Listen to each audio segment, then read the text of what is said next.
Hello and welcome, everyone. Thank you so much for joining us for an exciting new webinar. We are going to be talking about a blueprint from increased return on investment, or ROI, in uncertain times.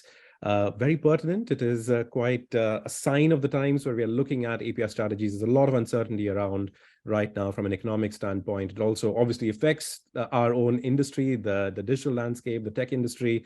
Things are being looked at from different perspectives. How do we try and do more with less? How do we try and maximize what we've got and get the best out of things as we move along? At the same time, there's also a lot of conversation around how do we make sure that we are building for our future vision. It may have changed, it may have stalled in some cases, but we also want to make sure that we've got the right tools, the right insights, the right processes in place so that we are set up for success in a way that helps us not just for today, but also looks towards a brighter future as we go along. So I am Budha, your product evangelist at Tyke, and I'm joined here today by James Higginbotham, who's once again one of my favorite folks. We've collaborated a lot over the years, and it's exciting to have you back with us once again. James, it's really, really good to have you with us. Yeah, thanks for having me. I'm excited for our conversation today. Wonderful. Before we dive right in, obviously there is that we can go through the agenda of what we're going to be talking about. Like I said, we're looking at a blueprint for increased ROI, hopefully with key insights and tools that you can take back after this session, and it's going to be a learning for you, hopefully a learning for us as well, and things that would enable you to create an API strategy that is a little bit more robust, a little bit more resilient to some of these uncertain circumstances. So what we thought about is, instead of going through the boring agenda for an event, instead of doing that, we'll probably think about it a little bit differently and give you a bit of a blueprint of thinking about how you look at problems and solutions. And hopefully that'll give you a bit more context of what we're going to be covering today. So with that in mind, I'm going to be moving on to the next part. So typically, when we think about a problem, and I'm giving the title what we will cover today because this is essentially our agenda slide, but typically when we think about a problem, we think about, problem and a solution together. If there is a problem, there is typically a solution associated with it. Some might disagree with it in some cases because you might feel that there is no solution to certain problems. But typically my philosophy has been that if there is no solution, it's just that we haven't stumbled upon it yet, or we haven't thought about it yet, or we haven't had the capability to create and build the solution that we think is going to solve the problem. But not going into philosophical discussions. So very, very simply, you've got a problem. You think about it as you try and solve that through a solution. Now, typically the connecting thread over there tends to be a context. Usually you want to try and think about solutions in the context of the problems that they solve, and that context matters a lot. It gives us a little bit more insight, it gives us a better understanding, and therefore helps us strategize things a little bit more. Looking at the problem side of things, there are two things that I think would enable you to think about problems differently, or maybe you're already doing this, and this is how I approach it. So as part of the problem, typically there are two things. You start off with identification. You want to identify the problem itself, and that is a key element of trying to reach or approach a solution. You want to identify what the problem is, identify ideally the source as well, that is the cause of the problem. So with that identification, it also gives you better understanding. Now, the understanding extends beyond just the identification, because you now want to have a better understanding of how that problem is impacting things. How is it impacting your day-to-day life? How it's impacting your organization? How is it impacting your users? And therefore, it'll help you make better decisions. It'll help you come up with a solution that is going to be addressing those problems for those specific contexts in mind for those specific target audiences. So with that typical sort of problem breakdown, we go into the solution side of things. And the solution, again, I look at it from two perspectives. We start off with the plan or the strategy, essentially, again, looking at from what we've identified and understood, we want to create a strategy, essentially the blueprint, so to speak, of what we are going to be doing to address that problem, how you're going to be solving it, what are going to be some of the expected outcomes and results that we want to achieve as a consequence of the solution being put in place. Solutions and planning is fine, but a key thing that is sometimes a bit of a challenge is the execution of that strategy. We talk a lot about the why behind it, but equally, I think the how-to behind it and what it's all going to be about is going to be important. So that's where the execution side of things, to enable the execution of your strategy or robust, resilient strategy, we have tools. And once again, when I think about tools, I think about it from two perspectives. And tools can be both processes as well as products or platforms. And I put emphasis on processes just as much as I would do with products and platforms, simply because processes are essentially the building blocks of what is going to enable you to take a more long-term approach to your strategic execution, because ultimately that is what keeps on going. I think you don't want to be repeating your problems. You want to have not a one-time solution, but a solution that lasts a little bit longer and approaches and builds upon itself. And I think that's where process plus, I think people, which I'm not touching upon right now because the whole other talk at another point, but people process very, very critical to solving a particular problem and executing a strategy. And then finally, we've got the platforms and products that are essentially tools that will help you achieve that strategy in different ways. And there are different tools that address different problems and provide different solutions. And we'll go over some of those in the context of what we are covering today. With that, a bit of a problem to solution journey, let's talk about what we're going to be looking to cover today as part of our agenda. So in that context, under the problem, we are going to be looking at identifying gaps in your API portfolio. And this is particularly important because you want to know what you have under your API portfolio and what is lacking right now. And once you know that, you can potentially start looking at solutions for that.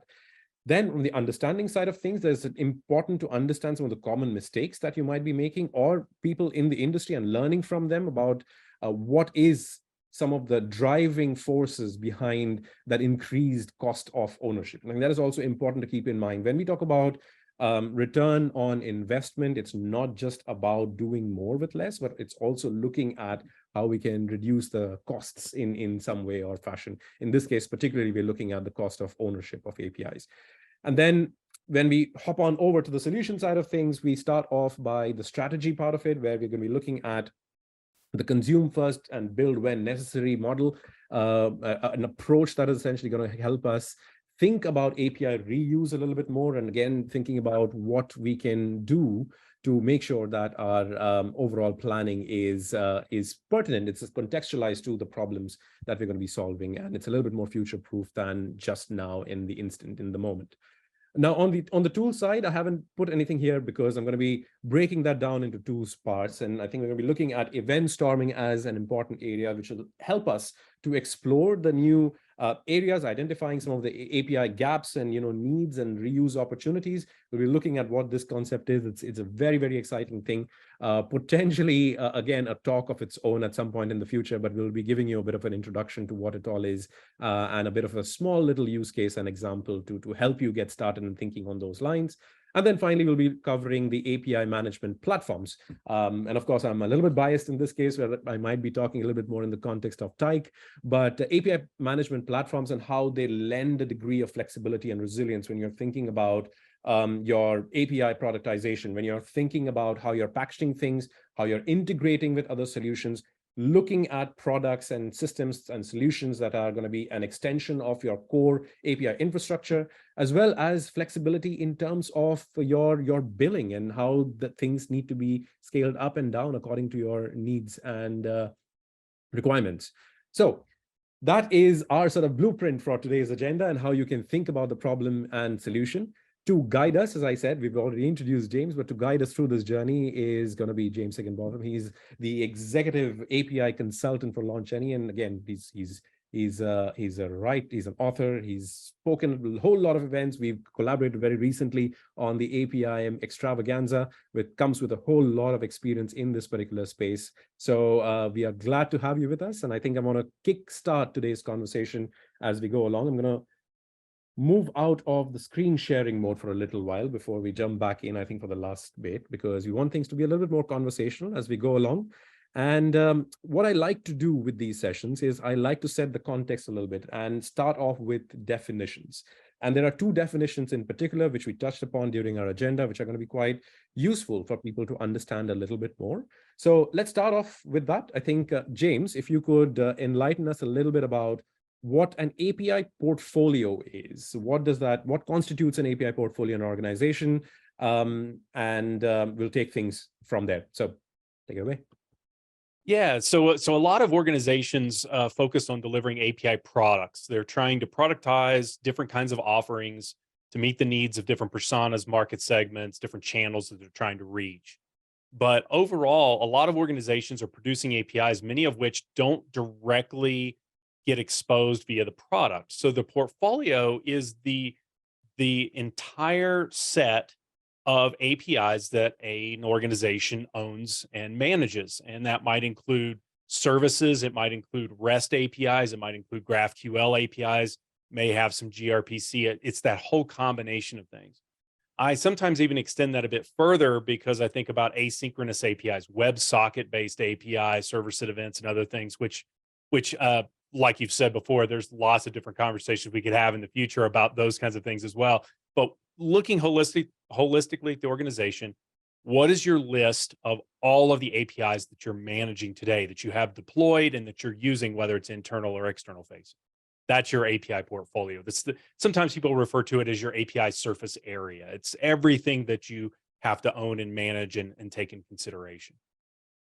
Great. Yep, that's a great introduction to the world of API portfolios. And I think, like you said, it's essentially taking stock of what you've got going right now from an API perspective. Now, you may think about things a little bit differently. You may think about standalone APIs and API styles, like you mentioned, could be GraphQL APIs and gRPC APIs and REST APIs, and they may be standalones. But in a lot of cases, we are seeing today that they are productized a little bit more. They're bundled together and they're not standalone as such. They're essentially coming towards identifying or sort of geared towards solving specific jobs to be done, and they enable those API products essentially enable you to do that. So your offering as an API provider is essentially what your API portfolio is all about. Typically, again, it goes a little bit beyond just the design and development of that API. It goes a little bit into the realm of having more production-ready API products where we think about the observability and your security and the versions and all of those side of things as well. So the entire package of, okay, what do you have as part of your API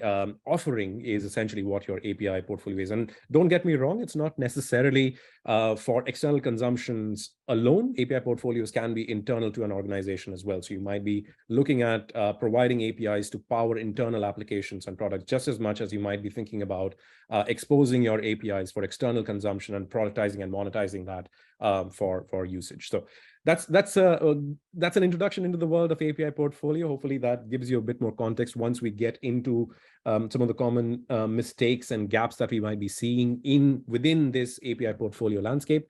Onto the second definition, perhaps. I think the other part that we are going to be talking a little bit about is API ownership. And I think it's an interesting term because I think there are a couple of confusing aspects to this, because API ownership could be about teams and the different areas of expertise that they might bring in. That might be the API provision side of things. It might be the developer operation side of things, the actual building of the APIs. So the API ownership sometimes can be a little contentious. Okay, who is the owner of an API? Maybe it's a product manager, but it's equally important to understand this as an organization. So your take on this, James? What do you see as API ownership? What constitutes API ownership?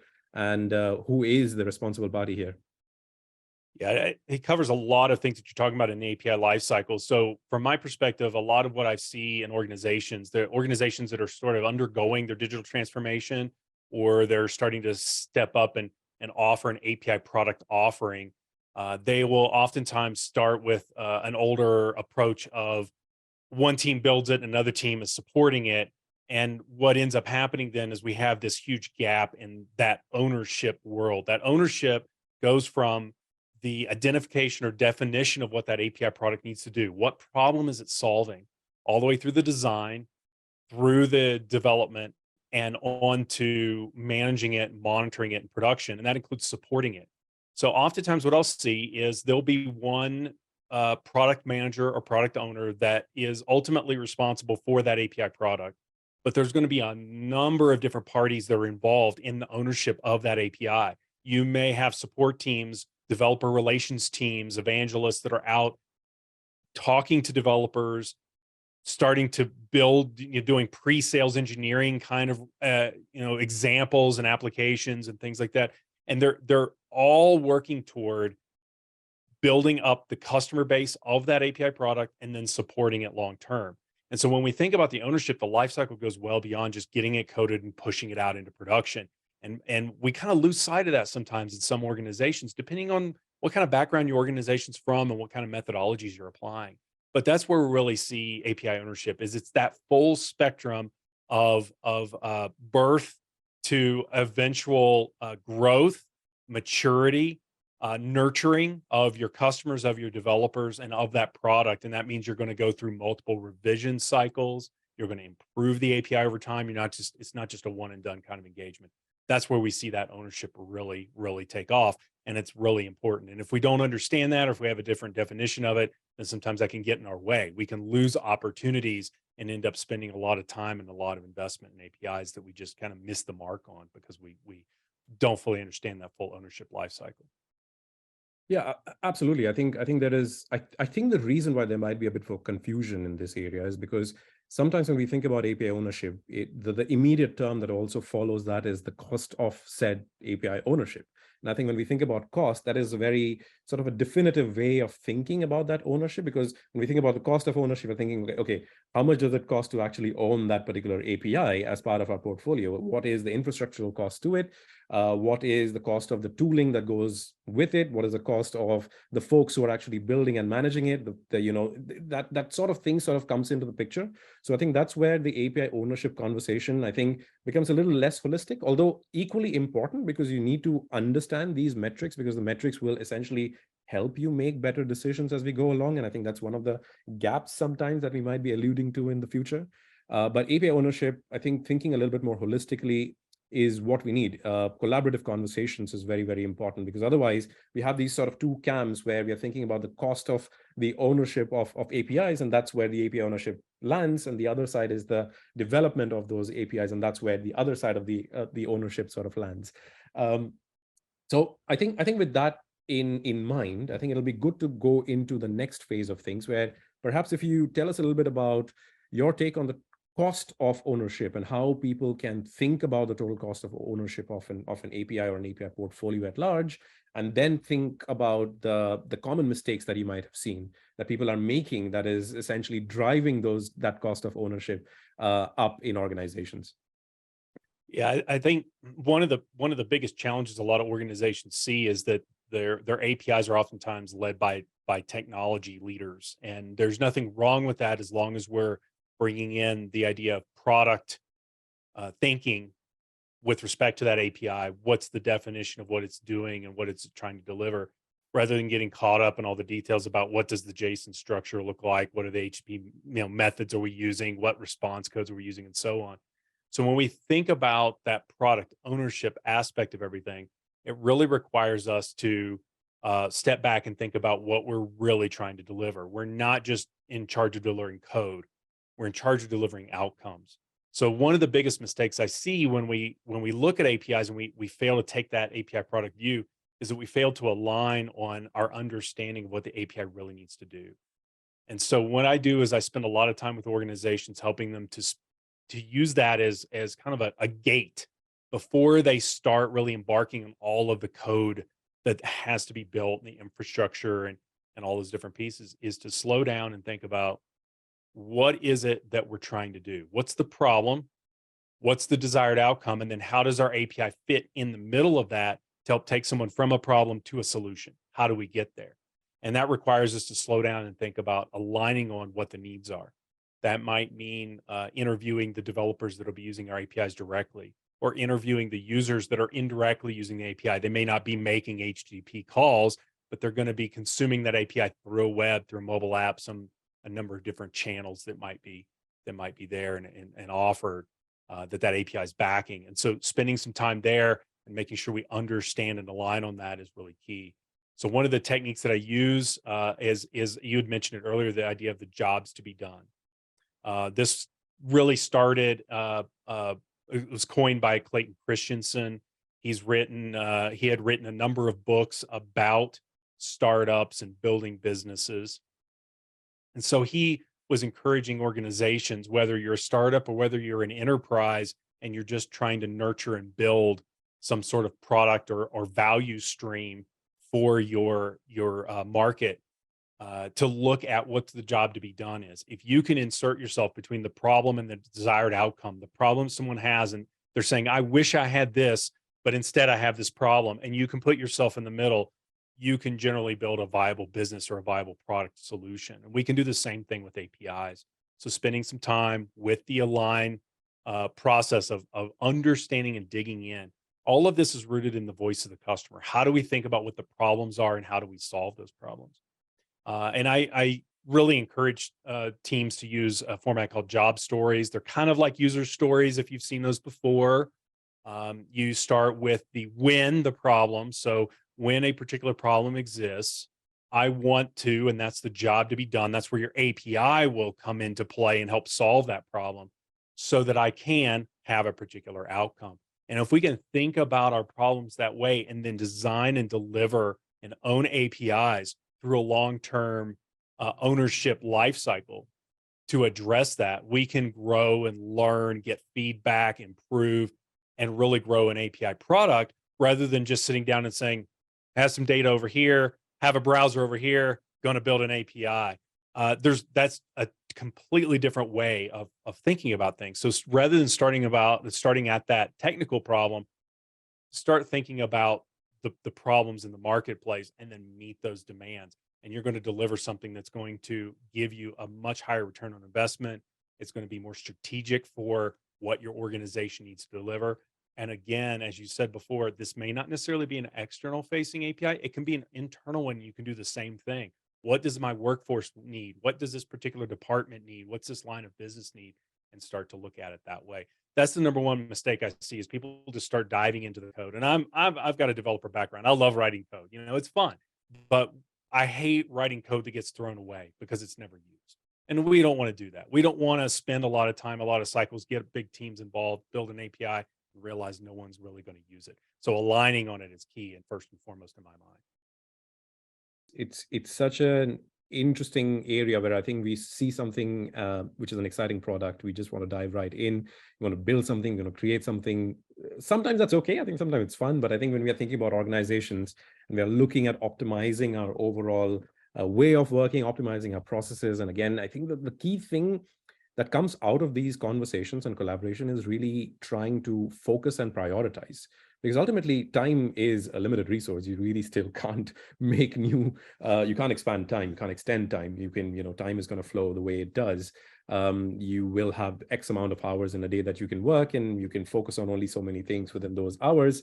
And within that period of time, you need to focus and prioritize the things that is going to drive the maximum value, potentially mixed with what is going to be driving you yourself as well, so that it's not all mundane and boring in your opinion, but essentially a good combination of both, where you can think about the priority of what the organization needs and what you need. And hopefully there is going to be a merging of that, a sort of intersection of that. And that is only going to happen once you collaborate and communicate, what your thoughts or opinions are on things, and understanding why certain things are more important than the others and why certain things can wait. And I think that is very important, especially when things are going uncertain. When there is uncertainty, I think the way to dispel some of that uncertainty is to have open conversations, open communication, and shared understanding of what's going on in the industry, what is going on in terms of our users. One common mistake that I definitely see sometimes is, I think you touched upon this a little bit about the internal and external. I think sometimes we miss the boat a little bit about thinking about our own internal users and the importance of understanding how they operate on a day-to-day basis. And this is sort of the crux of what platform engineering is sort of geared up to be, a little bit of an extension of what developer operations is already looking into.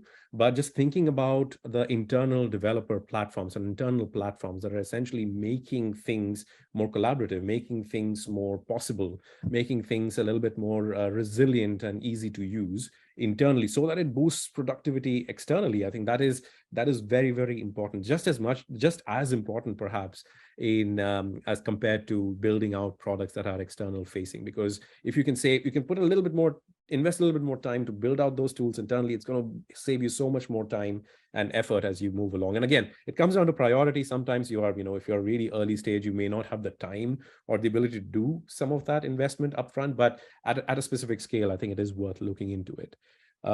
A second common thing, I think you obviously spoke about collaboration So I say second, I think we're now on to the third common mistake that I've seen is also over planning sometimes. And I think when it comes to, API products or building out solutions, a lot of times people tend to think about an ideal state or a perfect state in which we are going to be launching a product. And I think that's sort of led to the understanding of a minimum viable product. But again, that can be a little bit fuzzy for people. For one person's minimum viable product might be a lot further ahead than some of the others. And the mistake that is associated with it is also thinking and looking at what your competitors and the industry leaders are also doing, and sort of trying to map your version 1 to maybe a version 42 or 50 of your competitor's product that has already been in the market out there. You probably don't need that right now. And I think in most cases, you need to think and start small.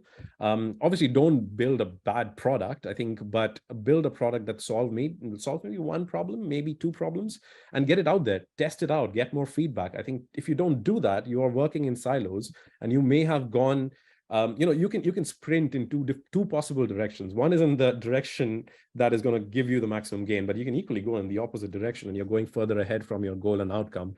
So this is essentially a way to test that and trying to course correct a lot earlier compared to going back and forth and thinking within your team that, okay, this is right or that is right. And by the time it's out, it might just be a little bit too late. So that's sort of the other thing that I look at, the over planning aspect of when you consider yourself ready versus when you're actually ready for your API product to be tested and used.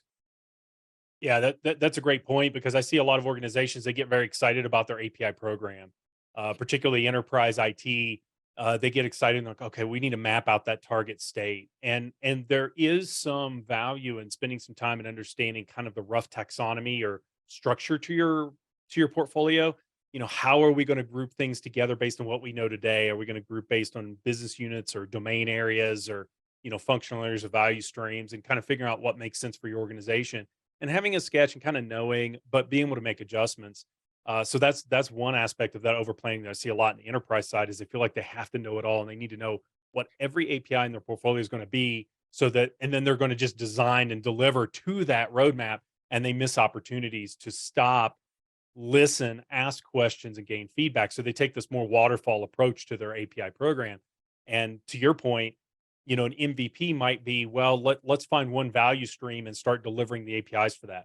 And let's be minimal on our design, and let's learn, and let's ask questions and listen before we start writing code, or before we start leveraging what we already have. Maybe we have some work that we've already done that we can leverage. Hey, that's great.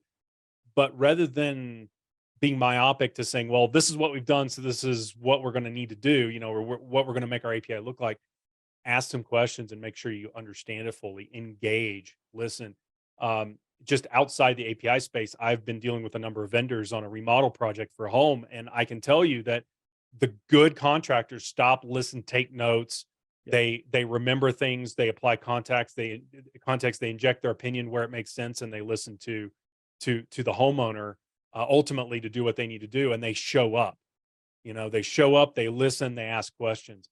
That separates a great vendor that's helping you to remodel your home or whatever it is, from someone who falls short. They're not communicating, they're not listening, they're just doing kind of in a pre-programmed systematic state whatever they know what to do. Likewise, in our API programs, we stop, we listen, we get feedback, we incorporate, we iterate, we have opportunities to sometimes catch up to that competitor that has version 42 of the API, but they've stopped doing that. And the needs have changed in the marketplace, and you can jump in and come in, or you can add value and be complementary to what they offer, because you're starting to listen and see where the gaps are, and you can start to address those gaps. So that's a huge way to come in and really benefit in a time of uncertainty, is fill in those gaps of where people aren't having their needs met. Yeah, absolutely. And I think, just as an addendum to that as well, I think it's important to sort of make a distinction between listening to feedback, taking that back, and building your own solution based off of it, versus just giving people what they've been asking for. Because they're two very different things. Because ultimately, I'm still of the camp where I'm not entirely convinced that people know exactly what they want every time. They have a problem, and I think if you're listening carefully, you will probably be able to get to the root of that problem and solve that, as opposed to someone just saying or stating things anecdotally that, they need this, they want this, and therefore you're going by those whims and fancies. So there's a little bit of difference there. I think there is that difference between listening to feedback and taking that back versus just giving people what they want. So there's a little bit of distinction. Thought I'll add that. But moving on from the problem side of things, obviously, I think it's important to sort of start thinking, formulating a solution, and how people can start looking at that. One of the areas I think that you initially, when we were discussing about, you spoke about this a little bit, where you talked a little bit about consume first and build when necessary approach. Tell us a little bit more about that. What's your take on it? So a lot of organizations I work with, they spend a considerable amount of time making sure that they have their style guides in place. So if I'm building an API, if I'm designing an API, it's going to be consistent. There's room for using different patterns, different approaches, but there's a bit of consistency in it, so that me as the consuming developer, when I use one API, then when I go to the next API in your portfolio, I should have a similar experience. The error handling, I should be able to re-leverage again.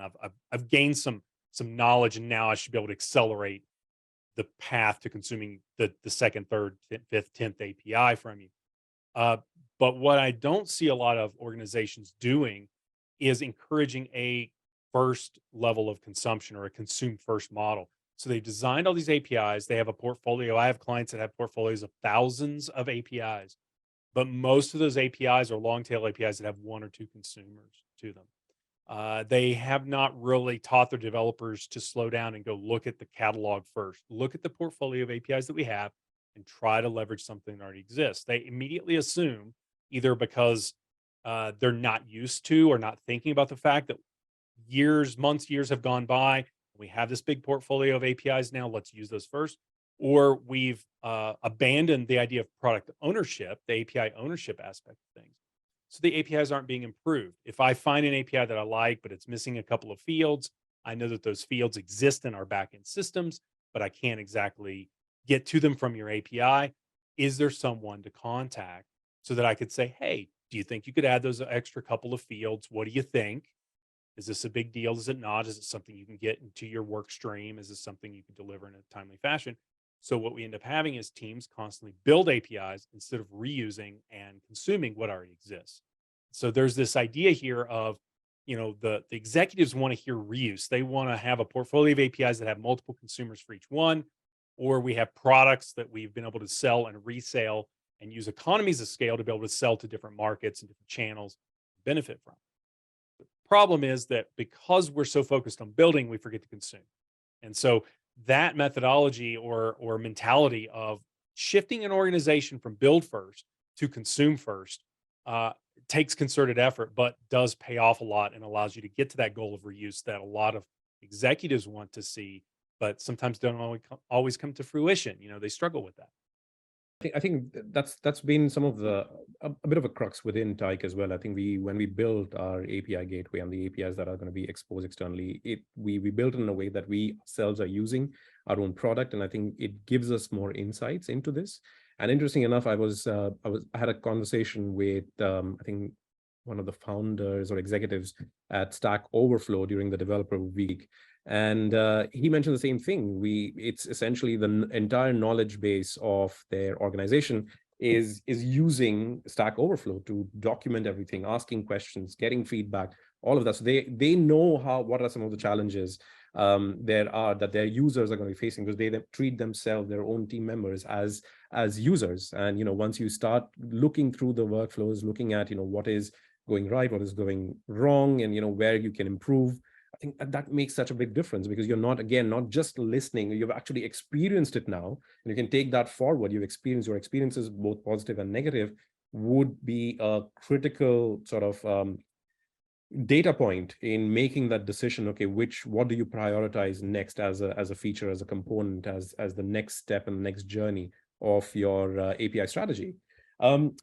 Interesting enough, I think the key challenge sometimes is, obviously this is one aspect of it. The other part is also the process. How do you think about putting in a process that would enable and encourage more use of the product, but also looking at feedback, and you just stop to look at what you've already built, as opposed to just taking new tickets and new features look at what has already come before and what can we optimize and enhance as opposed to build new.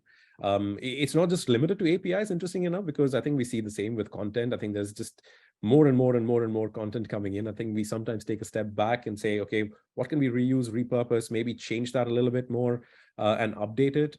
There was actually a conversation internally as well when we were thinking about product engineering, where should we take a bit of a time off? And I think we do this regularly to look at, what we have delivered so far. How can we actually optimize that further?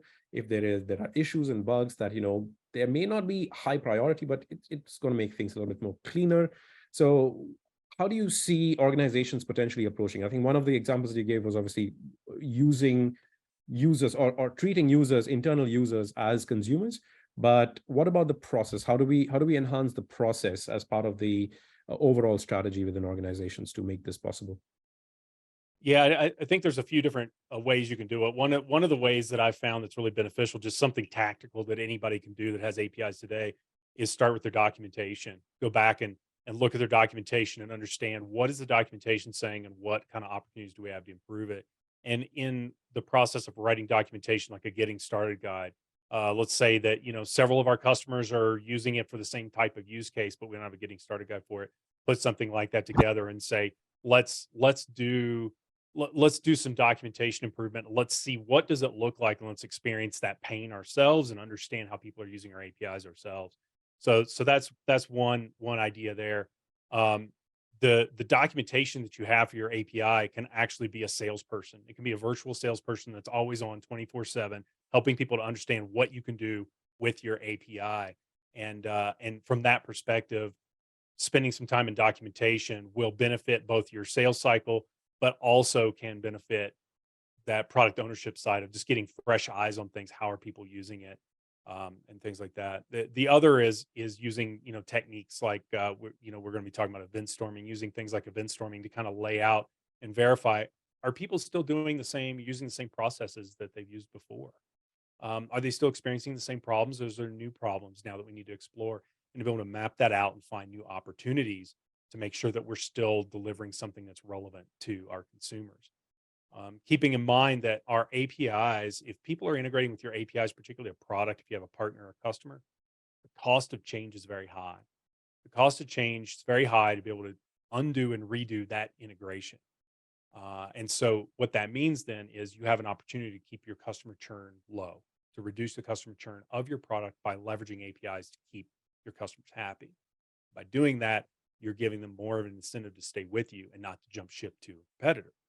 So that way, you put all those things together and you're looking at your customer base, you're trying to remain relevant, you're understanding how people are using your API, you're upgrading your documentation, you're making the documentation work for you as a salesperson, out there helping people to understand what they can do with that API, what new features have you added that they can further integrate and further be connected in with you and be partnered with you, so that you can continue to keep that customer churn low as you're moving forward. So those are some things that I see oftentimes, and you can use that whether you're in enterprise IT or whether you are software as a service.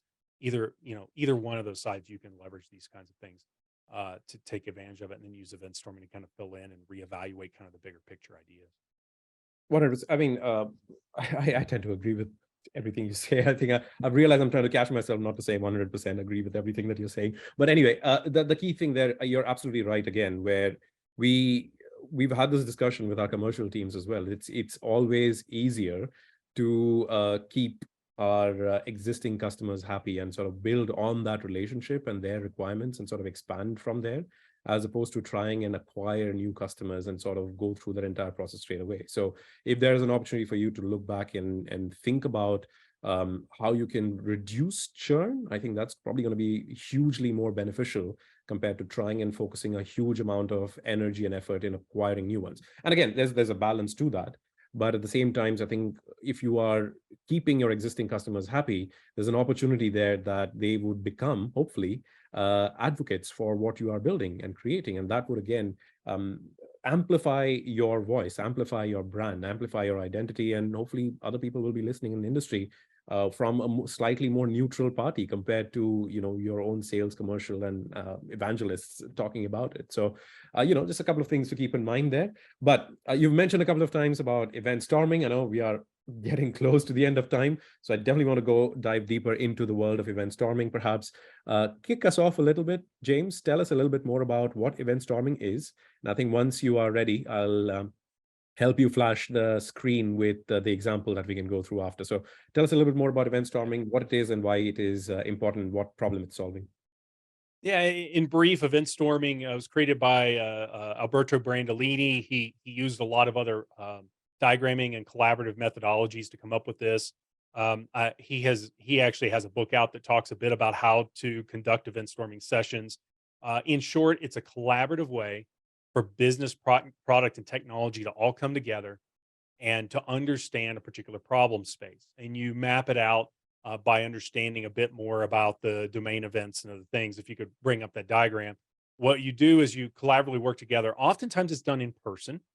And so in person, a lot of what happens is we'll have, say, a big conference room, or I've even conducted sessions in hotel conference rooms because they usually have really big conference rooms, sometimes compared to office buildings, where we can have a big wall or multiple walls and these sticky notes, and they're each have different colors, and those colors mean different things. And for the sake of time, I'm not going to go into all the details, but what we can do is we can start to map out processes.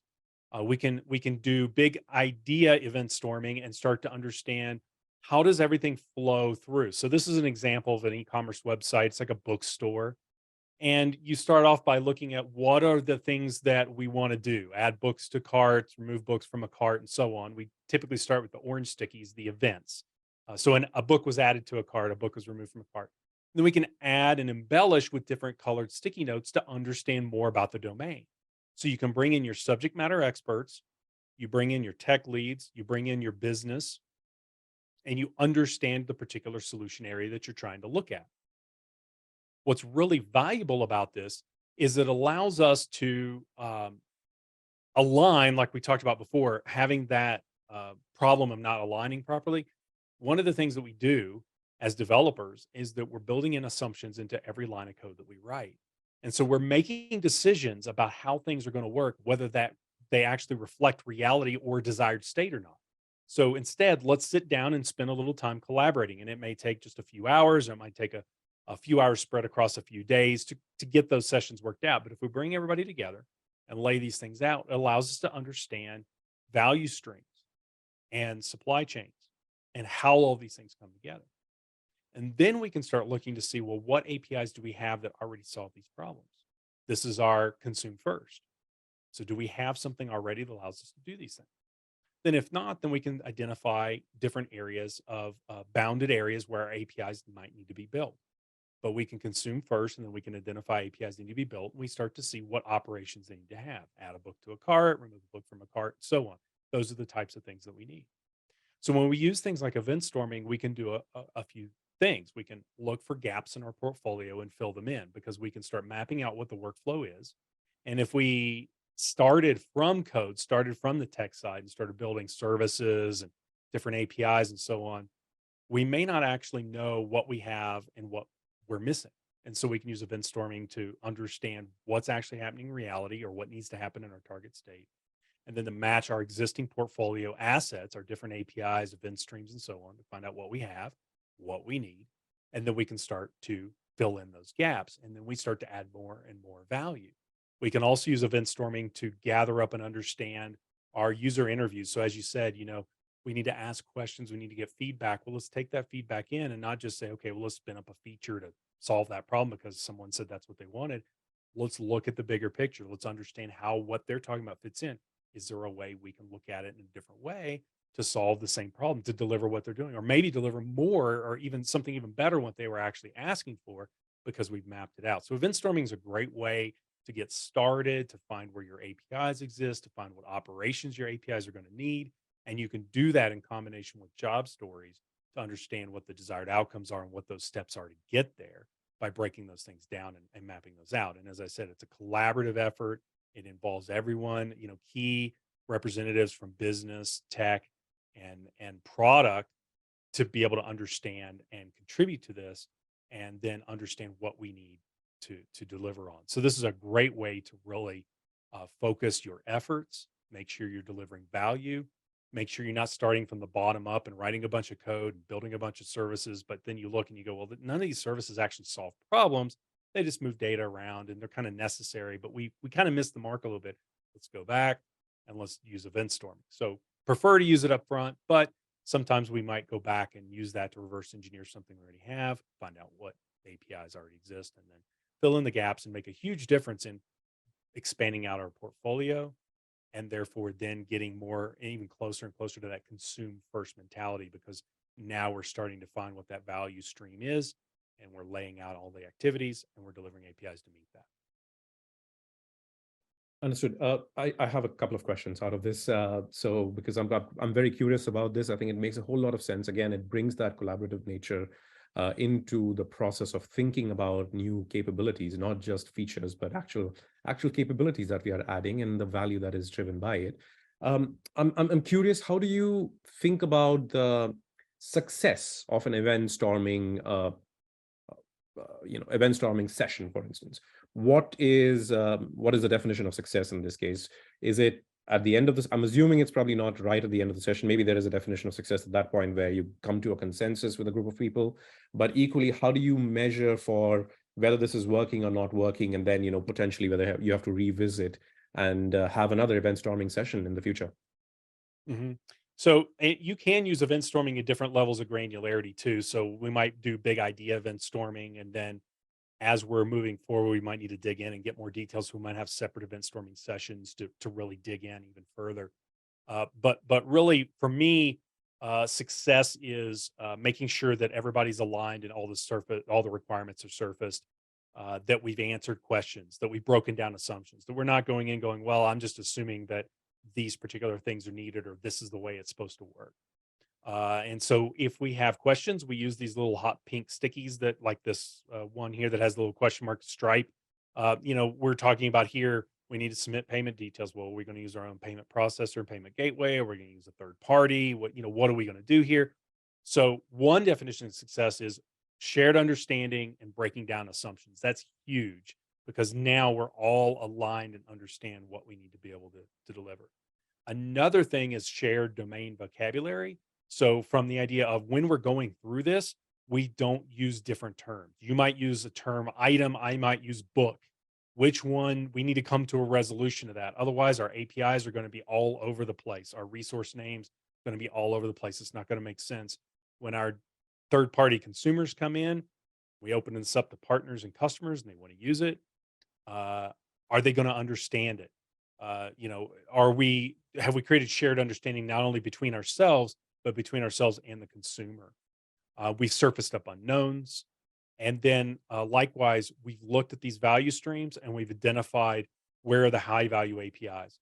Which APIs might we use third party, just like the idea with Stripe, or any number of other third party APIs we might use for an e-commerce website. Which ones are most beneficial for us to build ourselves, high value, proprietary? Maybe we have some of our own business intelligence, machine learning, whatever it is. Okay, well, we're going to use that, or we're going to leverage these other third-party APIs. So there's a lot of value that comes out of event storming. And so making sure that we've addressed all of these questions, we've broken down all the assumptions, we have shared understanding, we've identified where these different areas are. We can then use that to kind of size up what APIs do we need, what's the MVP for this area, what's the minimum viable. Maybe we take some of these stickies and say, we're going to make these priority 2. We'll do this on the next release. What are our primary MVP operations we need for our API to support what our ultimate product or automation integration offering is? What is it that we need? And so this allows us to really come away with that clear understanding. Yeah, I think for me, I think that's a very important thing. I think the definition of success with something like this could obviously there is the plan and the proposition that goes with it. For me, the important part is, okay, what have we put on paper? And I'm talking about paper metaphorically here, but essentially, okay, what are the next steps? Have we documented the outcomes and the activities that are going to come out of this event storming session? for different teams that are involved over here. How does this affect the commercial teams? How does it affect the marketing team? How does the product team, engineering teams look at this? Is it listed somewhere potentially? I think then that could be a few different tools that enable you to do that. Could be your Confluence or Monday or Jira, wherever you document it. But there needs to be that documentation to sort of solidify the conversation, because that oftentimes, I think, to me, we use a whole lot of tools. I think there is Miro that we use for a lot of these sort of virtual sticky notes and event-storming, brainstorming sessions in a lot of different ways. And to me, that is great. I think that brings people together. It builds that shared understanding. But I think for me, it's also about what comes next, because I don't want that to be a one and done. I want that to be actioned upon. I want that to be followed up on. I want to track what is happening right, what is going wrong, how far ahead we are. And that will only happen once we've put the right process in place. We've listed that down somewhere. It took me a little bit while to get to that point with some of the stuff and listing everything and all those activities. It feels like a little bit of extra work to be done, but I think that goes a long way to tell us that we are not just thinking anecdotally. Once again, we are not just talking within ourselves, but we're also tracking things, monitoring things, and actually creating the right solutions as we go along. So with that, great introduction to Eventstorming. Hopefully we'll be able to explore this in the future in a greater detail, perhaps a workshop at some point. But for now, I think that's a great introduction of what Eventstorming is, how the importance of it, and how you can potentially adopt that inside your organization. And if you've obviously got questions at any point of time, do feel free to reach out to us. And perhaps James will be able to help out with some of that. I'll be able to help out with some of that, and we'll take that conversation forward with it for your organization. The final part that I want to cover today, and I think we've got barely about 5 minutes left. So the final part that I wanted to talk about is, again, a tool that is quite specific and important for this particular landscape. And I think we've been talking about APIs, we've been talking about API strategy, talking a little bit more about flexibility. And I think that's where something like an API management platform comes in. And like I said, I'm a little biased because I've been working with Tyke for almost 3 years now, and I'm an evangelist after all. But in general as well, I would say probably an API management platform as part of your API stack is a critical component, regardless of what you are building, or maybe unless you are really, really, really just about getting started, it is something that is going to bring a whole lot of value. At the very least, it adds a layer of security, it adds a layer of resilience to your overall API product stack, which in itself is hugely beneficial. You're not looking to actually build out a lot of that logic and combine that with your business logic at your microservices level. You're essentially abstracting all of that out a level higher, which again makes it a lot easier to standardize things, to make governance practices and rules and policies, as boring as they might sound. It makes it a lot more easy for you to adopt and apply that across organizations without having to think too much about it. Because once those rules are set, it's essentially, as long as your microservice falls within that umbrella of the API product stack, I think it is those rules and policies will get applied, and that's going to be the foundation for any kind of innovation that you might be looking at. You need standardization to innovate. I'm a big proponent of that, and again, we see this over and over again. We've seen simplification of some of this through developer operations and DevOps teams coming in and building those guardrails. And I think platform engineering conversations are going in a similar direction, where we are looking at that golden path for developers, where you are enabled and encouraged and empowered to do the things that really, really matters to you, building out those products, building out those capabilities, taking feedback and enhancing things, as opposed to getting bogged down by the more infrastructural things, the administrative side of things, which again don't really energize you enough to come to work. What is going to be the thing that is going to get you to work? Are you going to be happy to come to work on a Monday, or are you going to be, looking forward to it, or are you going to be taking a leave perhaps? But no, maybe not. So that's one of the aspect of things. I think just that flexibility and resilience that is built in the guardrails that comes with the API management platforms, it's a big deal. But the other aspect of things is also flexibility. I think we spoke about, in an uncertain economy, it's important to have flexibility, and flexibility goes in a few different ways. One type of flexibility is just using the right tools for the right job. And now the importance of that is, obviously, you don't want to be tied into specific ecosystems, because maybe your needs today may not stay the same tomorrow. And what you want to avoid to a certain extent is that you don't want to have to move every single thing and the entire API stack that you've built over a year or so, or maybe more, over to an entirely new platform because your needs have completely changed and your old platform and system is no longer capable of meeting those needs. So in order to do that, you need something that is potentially a little bit more vendor agnostic. You need something that plays well within a multi-cloud environment. You probably need something that brings that level of flexibility, that brings a lot of value out of the box, but equally gives you the ability to extend the capabilities as you need, as the changes happen. And the extension could be through plugins. The extension could be through integrating with other solutions and tools that are out there in the market. And I think that's, again, if we go back to one of the challenges that we spoke about, the common mistakes, it is that over planning. And sometimes over planning happens because you're too unsure about the future and you're trying to plan for every possible permutation and combination. When you try to do that, you're trying to over prepare and over plan. And I think that's where having a solution that is flexible in nature brings that added peace of mind that is going to really, really propel your API strategy for the future. The other aspect of this is also billing. As your needs scale up or scale down, you should be able to have flexible billing options. And I think typically with the more self-managed and on-premise side of things, this can be maybe challenging at times, but if you're going with a SaaS solution, in most cases, you should have that billing flexibility built in. You should be able to monitor, map what's going on, and make decisions depending on how your needs are evolving. And you should not, once again, be tied into a decision for a long term, especially when things are not certain and clear enough. So as you learn, as you try, as you test, as you iterate, you should have a solution that is as flexible and dynamic in nature to address and meet those needs and requirements of yours. That's kind of my 2 cents on this about how an API management platform comes in. I believe, James, you've got your own insights into this world around API products too. So go ahead.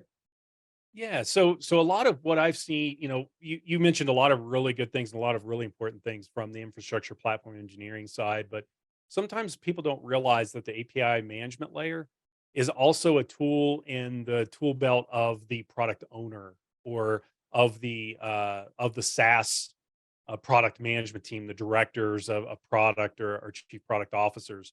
Um, API management layers give you the ability, the flexibility to be able to bundle new products. So if you have a number of services or a number of APIs behind your API management layer, you can leverage those and organize or bundle those services into new offerings. So as you're learning and hearing things from the marketplace, let's say we have an opportunity for a partnership with someone. There's a need now for people to leverage some of what we do, but they don't need all the APIs that we typically offer. We could create a new product bundle specifically tailored to that type of partner. And then now we have this new channel. We can start selling to other people that want that same kind of partnership with us just by simply leveraging the existing capabilities of the API management layer and its routing and everything else to bundle and then attach billing and attach the reporting and metrics and monitoring and everything else already there. We're already doing it once. Now we can spin up a new product and do that again.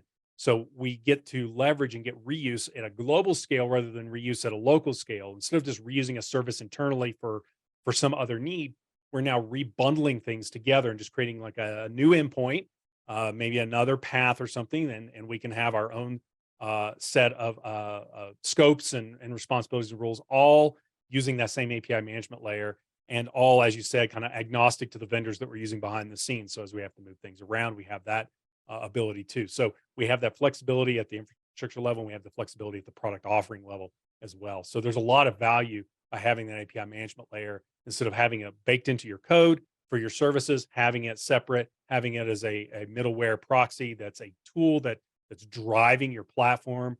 It's driving a lot of your infrastructure. It's driving your monitoring, your billing, all your management, all of that API ownership that we talked about at the very beginning.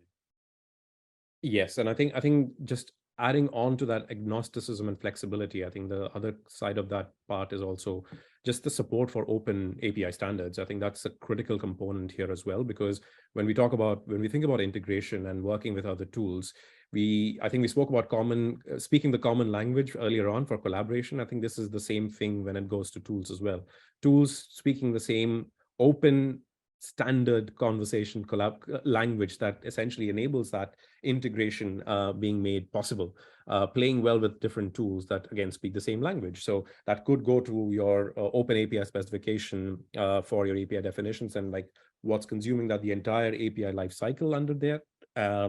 Extending that further through open telemetry potentially, and thinking about how you're looking and adding in better insights into what your API and how your API is being, what's going on with your API infrastructure essentially, and what's happening within your portfolio a little bit more.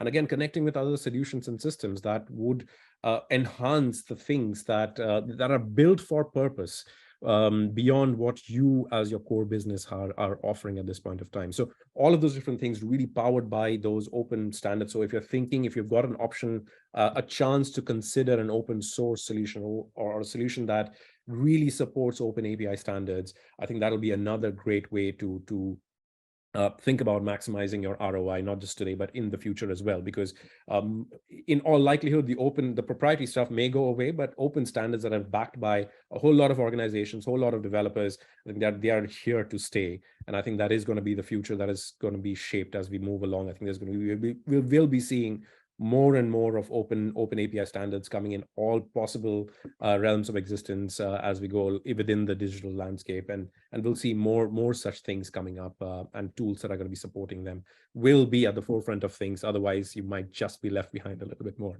So that's my 2 cents. Thank you so much. We are at time, a little bit over time. I don't see any questions. If you do have any questions, do feel free to add that to the Q&A segment. We may not have enough time for that today, but having said that, this has been an incredible conversation so far. I think we've touched upon so many different things, right from the problem identification and understanding all the way down to the solution, the strategy, the approach that you can take, as well as some of the tools, the processes, the platforms that will help you execute the strategy that is going to make for a more robust, future-proof API strategy, enabling better ROI, hopefully boosting that the engineering efficiency side of things as well a little bit more through all of these conversations, and creating something that that would help your organization do better and your users do better at the same time. So hopefully you got some great takeaways from here. Tell us how you felt about it. Do reach out to us. We are open for feedback. We will be listening, as we said, and hopefully we'll be looking to produce even better conversations in the future. This already was fantastic. I learned a lot myself. Thank you so much, James, for joining us today and sharing all of those amazing insights into the world of API strategy. Yeah, thank you as well. I really enjoyed it, and I learned a lot as well from you. So thanks a lot. Thank you, everyone. Take care. And until next time, have a good day. Bye-bye.